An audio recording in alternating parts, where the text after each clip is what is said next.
नमस्कार दोस्तों, एक बार पुनः आपका स्वागत है मेरे चैनल पर जिसका नाम है जैज़ द इंग्लिश। दोस्तों, जैसा कि आप जानते हैं, इस चैनल पर मैं आपके लिए लेकर आता हूं इंग्लिश विषय से रिलेटेड जानकारी, वो चाहे ग्रामर से रिलेटेड हो, चाहे फिर वो इंग्लिश की लिटरेरी बुक्स से रिलेटेड जानकारी हो। लास्ट वीडियो में मैंने आपको ट्रांसफॉर्मेशन ऑफ सेंटेंसेस के विषय में कुछ बातें बताई थी। ट्रांसफॉर्मेशन ऑफ सेंटेंसेस क्या होता है, इसकी परिभाषा के विषय में जानकारी दी थी। एग्जाम्पल्स के माध्यम से समझाने का प्रयास भी किया था कि कैसे हम सेंटेंस एक फॉर्म से जब दूसरे फॉर्म में चेंज होता है तो किस प्रकार से वह चेंज होता है, और साथ ही यह भी बताया था कि ट्रांसफॉर्मेशन ऑफ सेंटेंसेस में वो कौन कौन से टॉपिक्स होते हैं जिनके माध्यम से हम सेंटेंस को एक फॉर्म से दूसरे फॉर्म में चेंज कर देते हैं। आज का ये टॉपिक ट्रांसफॉर्मेशन ऑफ सेंटेंसेस से रिलेटेड है। ट्रांसफॉर्मेशन के अंतर्गत मैंने आपको जो सबसे पहला टॉपिक बताया था वह था रिमूव टू। ये टू एडवर्ब होता है। सेंटेंस में किस तरह से इसका प्रयोग होता है और किस तरह से हम इसको रिमूव करते हुए सेंटेंस की फॉर्म को चेंज कर देते हैं, आज के इस वीडियो में हम यही सब सीखेंगे। तो चलिए शुरू करते हैं आज। जैसा कि मैंने यहाँ लिखा है, टॉपिक का नाम है रिमूवल ऑफ एडवर्ब टू, यानी सेंटेंस में अगर एडवर्ब टू आता है तो उसको हम किस तरह से रिमूव करके सेंटेंस की फॉर्म को चेंज करते हैं। इसमें मैंने कुछ रूल्स लिखे हैं। पहला जो नियम है वह जब भी इंग्लिश के सेंटेंस में एडवर्ब टू यानी TOO का प्रयोग सेंटेंस की फॉर्म को जब हमको चेंज करना है तो किस प्रकार से हम चेंज करते हैं, ये मैं यहाँ आपको पहले नियम के विषय में बताऊंगा। जैसे पहले मैंने सेंटेंस लिखा है ही इज़ टू ईगर, यहाँ TOO का प्रयोग किया गया है। दूसरा सेंटेंस है the weather is too hot. इन दोनों ही सेंटेंसेस में एडवर्ब टू का प्रयोग किया गया है। इसको जब हम रिमूव करेंगे तो किस तरह से रिमूव करते हैं, मैंने यहाँ लिखा है अगर यहाँ एडवर्ब टू आया हो तो हम इसको हटा करके क्या लिखेंगे, या तो वेरी लिख देते हैं, या फिर एक्सट्रीमली लिख देते हैं, या फिर बियॉन्ड द प्रॉपर लिमिट, ये एक फ्रेज ऑफ वर्ड्स है, इसको प्रयोग कर देते हैं, या फिर कभी कभी ओवर का प्रयोग भी हम कर देते हैं। सेंटेंस के अर्थ को समझ करके उसके भाव के अनुसार ही हम इनमें से किसी एक का प्रयोग करते हैं। तो यहाँ हम इस सेंटेंस को यहाँ चेंज करते हैं। पहला सेंटेंस हमने लिखा था ही इज़ टू ईगर, हमने टू को यहाँ से रिमूव कर दिया, अब हमने यहाँ पे एक्सट्रीमली का प्रयोग कर दिया। He is extremely eager, extremely का मतलब अत्यधिक, TOO का मतलब होता है भी या अत्यधिक बहुत ज़्यादा, ये इसका मतलब होता है। ही इज़ एक्सट्रीमली ईगर, ये हमने पहला सेंटेंस रिमूव टू करके चेंज कर दिया। ही इज़ ओवर ईगर, ये भी हम इस्तेमाल कर सकते हैं। या फिर एक चीज़ हमको याद रखना है कि अगर हमको बियॉन्ड द प्रॉपर लिमिट का प्रयोग करना है तो उसको सेंटेंस में हम लास्ट में ही लिखेंगे, जहाँ सेंटेंस हमारा समाप्त हो रहा है उसके बाद ही इस फ्रेज को हम लिखते हैं। लेकिन एक चीज़ ये भी याद रखनी है कि TOO जो एडवर्ब है उसका जो प्रयोग किया गया उसको वहाँ से रिमूव कर देते हैं। जैसे यहाँ पे हमने लिखा है ही इज़ ईगर, हम यहाँ पे था टू तो हमने यहाँ से टू हटा दिया, ही इज़ ईगर। इसके बाद अब क्या लिखेंगे, बियॉन्ड द प्रॉपर लिमिट। इस तरह से हमने यहाँ सेंटेंस को चेंज कर दिया। सेंटेंस की फॉर्म तो चेंज हो गई लेकिन इसका मीनिंग चेंज नहीं हुआ है। अगर हम बात करें सेंटेंस की इज़ टू ईगर, वह अत्यधिक उत्सुक है, इसका हम अर्थ निकालें तो वह उत्सुक है बियॉन्ड द प्रॉपर लिमिट, एक जो लिमिट है उस लिमिट से भी ज़्यादा, यानी बहुत ज़्यादा अत्यधिक। दूसरा सेंटेंस देखते हैं the weather is too hot, too को वहाँ से रिमूव कर देंगे और टू के स्थान पर हम यहाँ पे वेरी का प्रयोग कर देंगे, एक्सट्रीमली भी लगा सकते हैं। इसके बाद या फिर जैसे मैंने अगले ही सेंटेंस में एक्सट्रीमली का प्रयोग किया है, the weather is extremely hot. इस तरह से हम सेंटेंस को TOO को रिमूव करते हुए चेंज कर देते हैं। अगर हम सेंटेंस में ये कहें कि बियॉन्ड द प्रॉपर लिमिट का यूज़ करना है तो हाँ यूज़ करेंगे द वेदर इज़ हॉट। पहले हमने यहाँ तक सेंटेंस लिखा है, ये the weather is hot, the weather is hot. इसके बाद यहाँ से फिर हम यहाँ पे लिख देंगे बियॉन्ड द प्रॉपर लिमिट। तो इस तरह से हम इस सेंटेंस में बियॉन्ड द प्रॉपर लिमिट का प्रयोग भी कर सकते हैं। तो ये मैंने पहला नियम बताया। ये तो था अगर सेंटेंस में TOO2 केवल आया हो। अगर TOO2 के साथ साथ TO2 यानी कि इन्फिनेटिव टू का प्रयोग भी किया गया होगा, यानी TO2 के बाद वर्ब की फर्स्ट फॉर्म का प्रयोग किया गया होगा, तो ऐसी स्थिति में हम सेंटेंस को किस प्रकार ट्रांसफॉर्म करते हैं from one form to another form. ये यहाँ मैंने स्ट्रक्चर तैयार किया है। सेंटेंस यहाँ से शुरू हुआ, फिर इसके बाद TOO2 आया, फिर सेंटेंस में कुछ वर्ड्स आएंगे, फिर TO2 आएगा, इसके बाद फिर सेंटेंस आएगा। यहाँ याद रखना है कि अगर यहाँ TO2 आएगा तो उसके बाद में वर्ब की फर्स्ट फॉर्म ज़रूर आ रही होगी, ये हमको ध्यान रखना है। तो इसको हम जब रिमूव करेंगे तो कैसे रिमूव करेंगे, ये जो TOO2 है इसको तो हम इसके स्थान पर हम सो का प्रयोग कर देते हैं, और ये जो TO2 आया है इसके स्थान पर हम कौन कौन से शब्दों का प्रयोग करते हैं ये हमको ध्यान रखना बहुत आवश्यक है। हमने पहले दैट का प्रयोग किया, फिर इसके बाद सब्जेक्ट का प्रयोग करेंगे। सब्जेक्ट यहाँ पे हमको क्या लगाना है ये मैं आपको एग्जाम्पल के माध्यम से समझाऊंगा। इसके बाद कैन नॉट लगाते हैं या फिर कुड नॉट लगाते हैं। और कैन नॉट या कुड नॉट कब लगाते हैं, अगर सेंटेंस की वर्ब प्रेजेंट टेंस को इंडिकेट कर रही है तब हम कैन नॉट का प्रयोग करते हैं, और अगर सेंटेंस की वर्ब पास्ट टेंस को इंडिकेट कर रही है, रिप्रेजेंट कर रही है, तब हम कुड नॉट का प्रयोग करते हैं। इसके बाद सेंटेंस का जो बाकी बचा हुआ पार्ट होता है उसको हम जो कहते हो लिख देते हैं। तो आशा करता हूँ ये बात आपकी समझ में आ गई होगी। यदि आपको ये पॉइंट समझ में नहीं आया हो तो आप कमेंट बॉक्स में कमेंट करके मुझसे पूछ सकते हैं। सेंटेंस हमने लिखा है he is too old to run. अब यहाँ सेंटेंस में देखिए यहाँ TOO2 का प्रयोग किया गया है, इसके बाद यहाँ TO2 का प्रयोग किया गया, और ये आपकी क्या आ गई वर्ब की फर्स्ट फॉर्म। तो ये जो पार्ट है ये आपका इन्फिनेटिव हो जाएगा। तो हमको ध्यान क्या देना है, TOO2 TO2 इसके स्थान पर तो हमको क्या कर देना, सो का प्रयोग कर देना है। ही इज़ सो हमने प्रयोग कर दिया। इसके बाद आगे क्या पार्ट है, ओल्ड, हमने यहाँ पे ओल्ड का प्रयोग कर दिया। अब फिर हम क्या करेंगे, ये जो टू आ रहा है इसको हमने रिमूव कर दिया यहाँ से। जब हम इसको रिमूव कर देंगे तो पहले हम दैट का प्रयोग करेंगे, इसके बाद जो सब्जेक्ट लगाएंगे। सब्जेक्ट हम इस सेंटेंस में जो सब्जेक्ट दे रखा है इसमें सब्जेक्ट क्या है, ही, तो हम यहाँ पर ही का प्रयोग ही करेंगे। यहाँ पर सब्जेक्ट जब भी प्रयोग किया जाएगा वो प्रोनाउन के रूप में ही प्रयोग किया जाएगा। He, she, it, they, you, we, ये सारे के सारे जो वर्ड्स हैं प्रोनाउन से रिलेटेड ये सब यहाँ प्रयोग किए जाएंगे। तो यहाँ हमने ही का प्रयोग कर दिया, फिर इसके बाद क्योंकि वर्ब प्रेजेंट टेंस को रिप्रेजेंट कर रही है तो हमने कैन नॉट का प्रयोग कर दिया। फिर क्या बचा, रन को हमने जो कहता हूँ लिख दिया। इस तरह से हमने इस सेंटेंस की फॉर्म को चेंज कर दिया। He is so old that he can not run. दूसरा एग्जाम्पल देखते हैं, द फादर वॉज, वर्ब किस टेंस को रिप्रेजेंट कर रही है, पास्ट टेंस को, सिंपल पास्ट को। फिर इसके बाद देखिए यहाँ पे TO2 एडवर्ब आ गया। इसके बाद यहाँ पे TO2 ये प्रीपोजिशन है, लेकिन अगर हम इसके साथ इसको ऐड कर दें तो फिर ये इन्फिनेटिव बन जाएगा। तो यहाँ पर ये टू का प्रयोग किया गया है। अब हम इस सेंटेंस को चेंज करते हैं। एक एक पॉइंट बहुत ही इंपॉर्टेंट है, आपको ध्यान रखना है किस वर्ड को किस तरह से हमको चेंज करना है।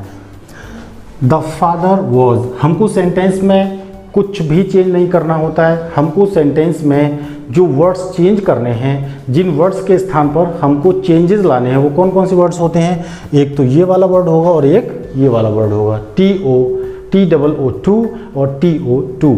इसके स्थान पर हम क्या प्रयोग करते हैं ये हमको ध्यान रखना अत्यंत आवश्यक है। द फादर वॉज, मैंने बताया TOO2 के स्थान पे क्या प्रयोग करते हैं, सो, हमने यहाँ सो का प्रयोग कर दिया। फिर वीक ऐसे के ऐसे आ गया। अब हम इसके स्थान पर, जैसे यहाँ टू है इसको यहाँ से हमने रिमूव किया। सबसे पहले हमने दैट का प्रयोग कर दिया जैसे हमने यहाँ लिखा है। अब हम क्या करेंगे, सब्जेक्ट का प्रयोग कर देंगे। सब्जेक्ट हमेशा प्रोनाउन में प्रयोग किया जाएगा, वो भी सब्जेक्टिव केस। तो अब सेंटेंस में यहाँ पे सब्जेक्ट क्या आ रहा है, फादर। तो चूंकि ये तो नाउन है, हम नाउन यहाँ प्रयोग नहीं करना है, हमको प्रयोग क्या करना है, सब्जेक्टिव केस प्रोनाउन। तो फादर के लिए जो सब्जेक्टिव केस होता है प्रोनाउन में वो क्या होता है, ही का प्रयोग किया जाता है। तो अब हम यहाँ पे ही का प्रयोग कर देंगे, यहाँ ही लिख दिया, क्योंकि अब आगे बढ़ेंगे, क्योंकि यहाँ वर्ब वॉज का प्रयोग किया गया है, पास्ट टेंस को रिप्रेजेंट कर रही है वर्ब, इसलिए हमने यहाँ कुड नॉट का प्रयोग कर दिया। इसके बाद मैंने बताया था आगे का जो सेंटेंस है उसमें हम चेंज यहाँ पे नहीं करेंगे, कंट्रोल हिज सन्स। तो यहाँ देखिए, यहाँ पहले सेंटेंस का मीनिंग देखते हैं, अब दूसरे सेंटेंस का मीनिंग देखते हैं कि सेंटेंस का मीनिंग तो चेंज नहीं हो गया कहीं। इसका मीनिंग देखते हैं, पिताजी अपने पुत्रों को नियंत्रित करने में अत्यधिक कमज़ोर थे, ये इसका मीनिंग हो गया। अब इसका देखते हैं, the father was so weak, पिताजी इतने कमज़ोर थे कि he could not control his sons, कि वह अपने पुत्रों को नियंत्रित नहीं कर सकते थे। तो पहले सेंटेंस में भी पिताजी के कमज़ोर होने के कारण वो अपने पुत्रों को नियंत्रित नहीं कर पा रहे थे। दूसरे सेंटेंस में भी क्या है, पिताजी इतने कमज़ोर थे कि वे अपने पुत्रों को नियंत्रित नहीं कर सकते थे। इस तरह से हम इन सेंटेंसेस को चेंज कर देते हैं। अगर सेंटेंस में TOO भी आया हो और उसके आगे TO2 का प्रयोग भी किया गया हो। यहाँ पे जो मैंने कैनॉट और कुड नॉट का प्रयोग किया है, यहाँ पर हम डज नॉट, डू नॉट या फिर विल नॉट का प्रयोग भी कर सकते हैं। ऐसा कोई हार्ड एंड फास्ट रूल नहीं है, लेकिन क्योंकि इस प्रकार के जो सेंटेंसेस होते हैं उनका जो मीनिंग होता है, एक्यूरेट मीनिंग जो निकलता है वो कैनॉट या कुड नॉट का प्रयोग करके ही निकलता है, इसीलिए हम यहाँ पर कैनॉट और कुड नॉट का प्रयोग करते हैं। हम चाहें तो डज नॉट, डू नॉट या फिर विल नॉट का प्रयोग भी। रूल नंबर 3 क्या कहता है? रूल नंबर 3 ये कहता है कि अगर कोई सेंटेंस ऐसा है जिसमें TOO का प्रयोग किया गया है, उसके बाद में TO2 का प्रयोग भी किया गया है और उस सेंटेंस का जो सब्जेक्ट है वह निर्जीव है, तो ऐसे सेंटेंस को हम जब चेंज करते हैं तो TOO के स्थान पर तो सो का प्रयोग ही करेंगे, लेकिन TO2 के स्थान पर हम दैट का प्रयोग तो करते ही करते हैं। यहाँ पर अब हमको ये याद रखना है कि सब्जेक्ट क्या प्रयोग करेंगे। ऐसी कंडीशन में सब्जेक्ट का जब हम प्रयोग करते हैं तो वहाँ पर ONE वन का प्रयोग ही करते हैं, और सेंटेंस जहाँ समाप्त होता है वहाँ पर सेंटेंस के सब्जेक्ट के अकॉर्डिंग या तो इट का प्रयोग करते हैं, देम का प्रयोग करते हैं। कैसे प्रयोग करेंगे, एग्जाम्पल के माध्यम से समझते हैं। ये मैंने यहाँ स्ट्रक्चर बनाया है, सब्जेक्ट सेंटेंस, ये यहाँ से सेंटेंस शुरू हुआ, TOO आया, फिर सेंटेंस आया, फिर TO2 आया, फिर यहाँ सेंटेंस आया, ख़त्म हो गया। अब हम देखते हैं यहाँ सेंटेंस का जो सब्जेक्ट है, अगर ये सेंटेंस का सब्जेक्ट निर्जीव है तो TO2 के स्थान पर तो हम सो का प्रयोग ही करेंगे, लेकिन अब यहाँ टू के स्थान पर दैट का प्रयोग करने के बाद जो सब्जेक्ट लगाएंगे हम क्या यूज़ करेंगे, वन का प्रयोग करेंगे। इसके बाद कैनॉट या कुड नॉट में से कोई एक प्रयोग कर देंगे, और फिर इसके बाद जो पार्ट बचा है उसको हम यहाँ लिख देंगे सेम, और सेंटेंस जहाँ समाप्त हो रहा है यहाँ या तो इट का प्रयोग करेंगे, अगर ये सिंगुलर है तब हम यहाँ इट का प्रयोग करेंगे, अगर ये सब्जेक्ट प्लूरल है तब हम यहाँ देम का प्रयोग करते हैं। This apple is too rotten to eat. देखिए यहाँ ये सब्जेक्ट कंडीशन क्या है, सब्जेक्ट कैसा है, निर्जीव। ये सेंटेंस का जो सब्जेक्ट है यहाँ पर निर्जीव दे रखा है। इसके बाद TOO का प्रयोग भी किया गया है, फिर इसके बाद TO2 का प्रयोग भी किया गया है। अब हम इस सेंटेंस को जब चेंज करेंगे तो पहली बात, पहला जो चेंज होगा वो इसमें होगा, TOO के स्थान पर यहाँ सो का प्रयोग किया, फिर इसके बाद रॉटन यही जैसा है वैसा आ जाएगा। इसके बाद इसके स्थान पर हमने पहले दैट लगाया, अब सब्जेक्ट के स्थान पर हम क्या लगाएंगे, वन का प्रयोग करेंगे। ये कंडीशन हमको अच्छे से याद रखनी है। वन का प्रयोग किया, फिर क्योंकि वर्ब प्रेजेंट टेंस को रिप्रेजेंट कर रही है इसलिए कैनॉट का प्रयोग कर दिया, फिर इसके बाद यहाँ ईट का प्रयोग किया गया है तो हमने ईट लिख दिया। अब देखिए यहाँ पे हमने इट लिखा है। सेंटेंस में जो सब्जेक्ट है एप्पल, चूँकि सिंगुलर फॉर्म में दिया गया है इसलिए हमने यहाँ पर इट का प्रयोग कर दिया। दूसरा सेंटेंस देखते हैं, this tree is too high to climb. TOO आया है, TO2 भी दिया गया है, सेंटेंस का सब्जेक्ट निर्जीव है तो इसको जब चेंज करेंगे, द ट्री इज़, टी को इसके स्थान पर सो का प्रयोग कर दिया, हाई इसके स्थान पर दैट का प्रयोग किया, सब्जेक्ट हमने वन का प्रयोग कर दिया। वन कैनॉट क्लाइंब, अब हमने इट लगाया। सब्जेक्ट यानी ये जो ट्री है ये कैसा सब्जेक्ट है, सिंगुलर फॉर्म में है तो इसलिए हमने यहाँ पर इट का प्रयोग कर दिया। अब हम रूल नंबर 4 को देखेंगे। रूल नंबर 4 के अकॉर्डिंग सेंटेंस में अगर TOO2 के बाद TO2 और उसके बाद BEB का प्रयोग भी किया गया है तो ऐसे वाक्यों को जब चेंज करते हैं तो दैट के बाद जो कर्ता लगाएंगे हम इट का प्रयोग करते हैं, और उसके बाद सेंटेंस में कैनॉट या कुड नॉट तो लगाएंगे ही, उसके बाद बी का प्रयोग भी करते हैं। कैनॉट या कुड नॉट में से पता है आपको केवल एक का ही प्रयोग करना है। प्रेजेंट में कैनॉट का प्रयोग करते हैं और पास्ट में कुड नॉट का प्रयोग करते हैं। तो यहाँ पे the problem is too difficult to be solved, यहाँ टू का प्रयोग किया गया, टू बी आया। अब इसको चेंज करेंगे, the problem is so difficult that subject क्या लगा दिया, it can not be solved. इस तरह से हमने ये चेंज कर दिया। अगला sentence, the house is too costly to be purchased, TOO2 का प्रयोग किया गया है, फिर इसके बाद टू, फिर इसके बाद बी का प्रयोग किया गया है। तो यहाँ पे जब चेंज करेंगे TOO2 के स्थान पर हमने यहाँ सो लिखा, the house is so costly, फिर इसको हटाया, दैट का प्रयोग किया, और इस सब्जेक्ट के स्थान पर हमने क्या लगाया, इट का प्रयोग किया। कैनॉट लगा दिया क्योंकि वह प्रेजेंट टेंस में है, फिर इसके बाद बी आ गया, परचेज्ड। इस तरह से हम इन सेंटेंसेस को, ये जो मैंने सारे रूल्स बताए हैं, इन रूल्स का प्रयोग करते हुए ट्रांसफॉर्म कर देते हैं। चलिए अब हम अगले नियम को देखते हैं कि उसके अकॉर्डिंग हम किस तरह से सेंटेंस को चेंज कर सकते हैं, ट्रांसफॉर्म कर सकते हैं। एडवर्ब टू को किस तरह हम इस नियम के अकॉर्डिंग रिमूव कर सकते हैं।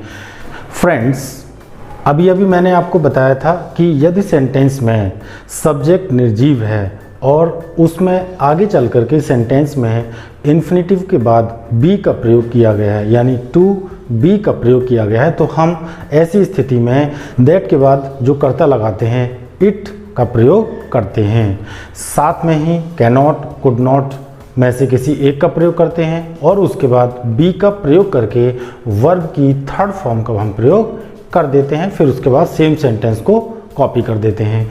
अगला जो नियम है वह नियम पहले नियम से ही रिलेटेड है, बहुत माइनर्स डिफरेंस है। डिफरेंस क्या है, उस नियम में क्या था कि सेंटेंस का जो सब्जेक्ट था वह निर्जीव था, नॉन लिविंग था, लेकिन इसमें क्या होगा, सब्जेक्ट आपका लिविंग होगा, सजीव होगा, लेकिन कंडीशन बाकी सारी वही रहेंगी। जैसे एडवर्ब टू का प्रयोग किया गया होगा, इन्फिनेटिव टू का प्रयोग भी किया गया होगा, उसके बाद बी का भी प्रयोग किया गया होगा। तो ऐसी स्थिति में हम सेंटेंस को किस तरह से ट्रांसफॉर्म कर सकते हैं, ये हम इस नियम के माध्यम से सीखेंगे। ये मैंने यहाँ स्ट्रक्चर तैयार किया है। सब्जेक्ट आया सेंटेंस में, उसके बाद सेंटेंस में आगे कुछ वर्ड्स आए, फिर इसके बाद यहाँ पे एडवर्ब टू का प्रयोग किया गया, फिर इसके बाद कुछ सेंटेंस में वर्ड्स का प्रयोग किया गया, फिर इसके बाद टू बी आ गया, फिर इसके बाद सेंटेंस आएगा। तो ऐसी स्थिति में जब हम सेंटेंस को ट्रांसफॉर्म करते हैं तो हम क्या करेंगे कि TOO2 के स्थान पर तो हम सो का प्रयोग ही करेंगे, और TO2 के स्थान पर हम क्या प्रयोग करेंगे, सबसे पहले दैट का प्रयोग करेंगे, उसके बाद हम जो कर्ता का प्रयोग करेंगे, अब हम यहाँ कर्ता इट नहीं लगाएंगे, अब हम यहाँ कर्ता के रूप में, सब्जेक्ट के रूप में इट का प्रयोग नहीं करेंगे। फिर कौन से सब्जेक्ट का प्रयोग करेंगे, अब हम यहाँ देखेंगे कि इस सेंटेंस का जो सब्जेक्ट है वह क्या है, उस सब्जेक्ट के अकॉर्डिंग ही हम यहाँ सब्जेक्टिव प्रोनाउन का प्रयोग करते हैं।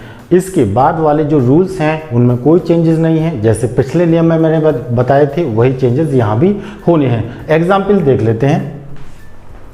पहला सेंटेंस है, you are too brave to be defeated. अब देखिए यहाँ पे सेंटेंस का जो सब्जेक्ट है वो लिविंग बीइंग हो गया, एडवर्ब टू का प्रयोग कर दिया गया, इसके बाद यहाँ टू इन्फिनेटिव टू का प्रयोग किया गया, और इसके बाद यहाँ पे बी का प्रयोग किया गया है। यहाँ टू का प्रयोग, टू के तुरंत बाद बी का प्रयोग किया गया है। तो ऐसी स्थिति में हम इस सेंटेंस को किस तरह चेंज करेंगे, यू आर टू, इसके स्थान पर मैंने बताया सो का प्रयोग करते हैं, तो you are so, brave adjective है, ऐसे कि ऐसे आ जाएगा। अब हम जब इसको यहाँ से रिमूव करेंगे तो सबसे पहले तो हमने यहाँ पर दैट का प्रयोग कर दिया, फिर इसके बाद अब हमको सब्जेक्ट का प्रयोग करना है। यहाँ पे मैंने लिखा है सब्जेक्ट, तो सब्जेक्ट हम, ये जो सब्जेक्ट आया है इस सेंटेंस का जो सब्जेक्ट है ये क्या है, यू। ये सेकंड पर्सन का सब्जेक्टिव केस है, क्योंकि ये भी सब्जेक्ट है। तो अब हम क्या करेंगे, इसी सब्जेक्ट को उठा करके यहाँ पर प्लेस कर देंगे। तो यू अब कैनॉट या कुड नॉट में से किसी एक का प्रयोग करना है। तो चूंकि ये जो वर्ब है ये सिंपल प्रेजेंट को इंडिकेट कर रही है, रिप्रेजेंट कर रही है, तो हम क्या करेंगे, यहाँ कैनॉट का प्रयोग कर देते हैं। कैन नॉट, अलग अलग प्रोनाउंस नहीं किए जाते हैं, कैनॉट एक साथ प्रयोग किया जाता है, ये हमको ध्यान रखना है। तो कैनॉट बी डिफीटेड, इस तरह से ये हमने सेंटेंस ट्रांसफॉर्म कर दिया। इसका मीनिंग देखते हैं। You are too brave to be defeated, तुम अत्यधिक बहादुर हो हारने के लिए, तुम अत्यधिक बहादुर हो हारने के लिए। इसका जो मीनिंग है वो ये निकल के आ रहा है कि वह बहुत ज़्यादा बहादुर है, उसको कोई हरा नहीं सकता है। अब इसका मीनिंग देखते हैं। यू आर सो ब्रेव, तुम इतने बहादुर हो दैट, कि यू कैनॉट बी डिफीटेड, कि तुमको हराया नहीं जा सकता। तो यह हमने देखा ऊपर जो सेंटेंस था और जो नीचे सेंटेंस है, इन दोनों ही सेंटेंसेस का जो फॉर्म है वो बिल्कुल बदला हुआ है, लेकिन मीनिंग दोनों का सेम है। अगला एग्जाम्पल देखते हैं। Aman is too ill mannered to be a successful businessman. यहाँ एडवर्ब टू का प्रयोग किया गया, फिर देखिए यहाँ पे टू बी का प्रयोग किया गया है। यहाँ पे ये जो सब्जेक्ट है ये आपका लिविंग है, सजीव है। तो जब इसको कन्वर्ट करेंगे तो आप स्वयं भी इसको कन्वर्ट करके देखिए कि आपका जो सेंटेंस है, जो कन्वर्ट आपने किया है, आपका जो सेंटेंस ट्रांसफॉर्म होने के बाद आया है, वो सेंटेंस इससे मैच हो रहा है कि नहीं हो रहा है, ये आप ज़रूर करिए। Aman is so ill mannered, too के स्थान पर हमने दैट का प्रयोग किया यहाँ पे, दैट। अब हम सब्जेक्ट लगाएंगे। सब्जेक्ट यहाँ पर चूंकि अमन है, अमन नाउन है, तो नाउन के स्थान पर हमको प्रोनाउन का इस्तेमाल करना है। अमन के लिए जो सब्जेक्टिव केस में प्रोनाउन इस्तेमाल किया जाता है वह आपका होता है ही।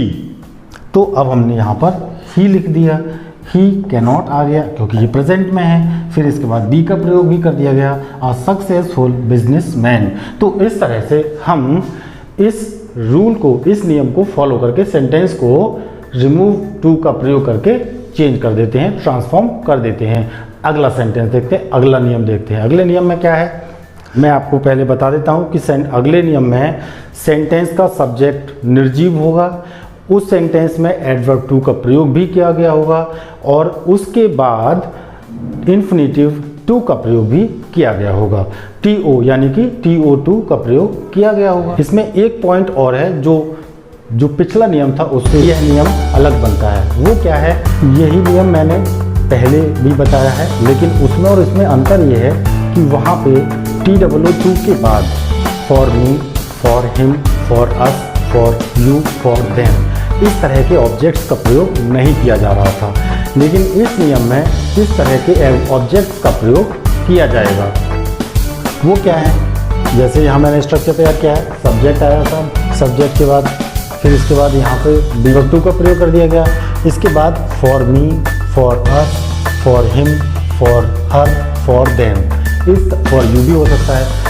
अगर ये ऑब्जेक्ट यहाँ आएंगे इस रूप में तो ऐसे सेंटेंस को हम किस तरह चेंज करते हैं, तो यहाँ पर दैट के बाद जो कर्ता हमको लगाना है उस पर ज़्यादा ध्यान देना है। रिमूव टू का प्रयोग करके हम जब भी सेंटेंस को ट्रांसफॉर्म करते हैं तो हमको दैट के बाद जो सब्जेक्ट आता है उसी पर सबसे ज़्यादा अपना फोकस, अटेंशन करना है। यहाँ भी हमको वही करना है। तो यहाँ दैट के बाद जो कर्ता लगाएंगे वो क्या लगाएंगे, ये जो प्रोनाउंस आएंगे, मी आए, अस आए, यू आए, देम आए, हर आए, हम इन्हीं प्रोनाउंस का जो ऑब्जेक्टिव केस में है इन्हीं को हम सब्जेक्टिव केस में यहाँ पर सब्जेक्ट के स्थान पर प्रयोग कर देते हैं। एग्जाम्पल के माध्यम से ये आपके समझ में बहुत अच्छे से आ जाएगा। The tea is too hot, अब देखिए यहाँ पे टू का प्रयोग किया गया, फॉर मी का प्रयोग किया गया, फिर इसके बाद यहाँ पे टू का प्रयोग किया गया। अब इसको चेंज करेंगे तो द टी इज़, इसके स्थान पर सो का प्रयोग कर दिया, हॉट। फिर इसके बाद अब बात आती है इसकी कि फॉर मी जो यहाँ दिया गया है, हम इसको इस सेंटेंस में जिसको हम ट्रांसफॉर्म कर रहे हैं वहाँ पर प्लेस करें या फिर प्लेस ना करें, ये हमको ध्यान देना है। अगर हम चाहें तो इसको प्लेस भी कर सकते हैं और यदि चाहें तो इसको हम रिप्लेस भी कर सकते हैं, उससे बहुत ज़्यादा फर्क पड़ने वाला नहीं है। तो अब हमने इस सेंटेंस में क्या किया है, रिप्लेस कर दिया है। The tea is so hot that, क्योंकि मी आया था यहाँ, मी का सब्जेक्टिव केस हमने यहाँ पर आई लिख दिया। कैनॉट टेक, अब लास्ट में एक चीज़ ये भी ध्यान रखना है कि सेंटेंस जहाँ पे समाप्त होगा वहाँ पर हमको इट का या फिर देम का प्रयोग करना ही पड़ेगा। अगर सेंटेंस का सब्जेक्ट जो हमको दिया गया है, जो हमें ट्रांसफॉर्म करना है, यानी टी है, अगर ये सिंगुलर है तो यहाँ इट का प्रयोग करेंगे, अगर ये प्लूरल होता तो यहाँ पर देम का प्रयोग हम करते। अगला sentence, this question is too difficult for him to solve. Same condition, यहाँ टू के स्थान पर हमने सो लिखा, डिफिकल्ट, फिर इसके बाद देखिए यहाँ मैंने प्लेस कर दिया है। हम प्लेस भी कर सकते हैं, इसको रिमूव भी कर सकते हैं। दैट लगाया, इसके बाद सब्जेक्ट अब हम क्या करेंगे, क्योंकि यहाँ पे हिम दे रखा है तो हिम का जो सब्जेक्टिव केस है ही, वह हम यहाँ पर लिख देंगे, ही कैनॉट सॉल्व इट। इस तरह से हम इन सेंटेंसेस को चेंज कर देते हैं। तो ये थे कुछ रूल्स जिनके माध्यम से हम एडवर्ब टू को रिमूव करके सेंटेंस को ट्रांसफॉर्म कर सकते हैं। ये टॉपिक आपको कैसा लगा कमेंट करके कमेंट सेक्शन में ज़रूर बताएं। अगर ये आपको अच्छा लगा हो तो आप इस वीडियो को लाइक करें और ज़्यादा से ज़्यादा अपने फ्रेंड्स में शेयर भी कर दें। और यदि आप मेरे इस चैनल पर पहली बार आ रहे हैं तो इस चैनल को सब्सक्राइब कर दें और बेल नोटिफिकेशन को भी ऑन कर दें, जिससे कि मेरे हर आने वाले वीडियो का नोटिफिकेशन आपको मिल जाए। ये थी आज के इस टॉपिक के विषय में जानकारी। फिर मिलते हैं एक नए टॉपिक के साथ, तब तक के लिए मैं आपसे विदा लेता हूँ। धन्यवाद।